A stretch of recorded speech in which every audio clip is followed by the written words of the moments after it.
Hello guys, welcome back to my channel. আমি চলে এসেছি আরেকটা ভিডিও নিয়ে। তো আমরা এই যে মামাদের বাড়ি জলসেচতে চলে এসেছি। তো তোমরা সবাই জানো যে সামনে আমার দিদির বিয়ে ছিল।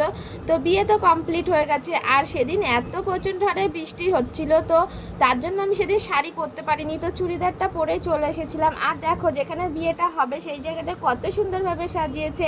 আর ওই যে আমরা যাওয়ার সময় দেখলাম মামি ওগুলো আশীর্বাদ পর্ব শেষ হয়ে গেছে, মামি ওগুলো সব কিছু ঘরে নিয়ে যাচ্ছে। আর আমি, দিদি, মামি, বোন টোন এবার সবাই গিয়েছিলাম, কারণ মামিদের বাড়ি থেকে আমি যেখানে থাকি সেখানে বেশিটা দূর না, 5-6 মিনিটের রাস্তা।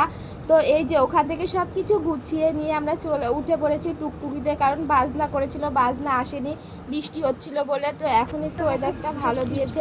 আর এই যে জল সাজতে এসেছে হলো আমাদের বাড়ির কাছে, মানে ওই আমাদের এইদিকে পুকুরে। তো এই যে মামি কুলো মাথায় নিয়েছে, মানে যে দিদির বিয়ে হচ্ছে সেই দিদির মা কুলো মাথায় নিয়েছে। আর ওই যে মানে জল কাটতে কজন মহিলাকে লাগে, তো এই যে আমার মামিরা এখানে সবাই আছে। আর সবার প্রথমে বলো আমাকে কেমন লাগছে, আমার মামিদেরকেও কেমন লাগছে, তোমরা অবশ্যই কমেন্ট করে জানাবে। আর এই যে এখন জল কাটা পর্ব হবে, কারণ এগুলো সবার মধ্যে থাকে না, কিছু কিছু নিয়ম থাকে।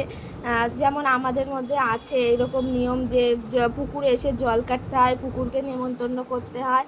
তো এই যে এগুলো সে এখন করবে, আর আমরা এখানে দাঁড়িয়ে দেখছি। তো দেখো কত সুন্দর লাগছে পুকুরটা, আমরা এই পুকুরে স্নানও করতে যেতাম আগে, তো এখনও 2-1 দিন যাই মাঝে মাঝে। এই যে এখন নেমন্তন্ন করবে পান সুপারি মিষ্টি দিয়ে। তো তোমাদের কার কার এইরকম নিয়ম আছে অবশ্যই কমেন্ট করে জানাবে। ভিডিওটা ভালো লাগলে লাইক কমেন্ট শেয়ার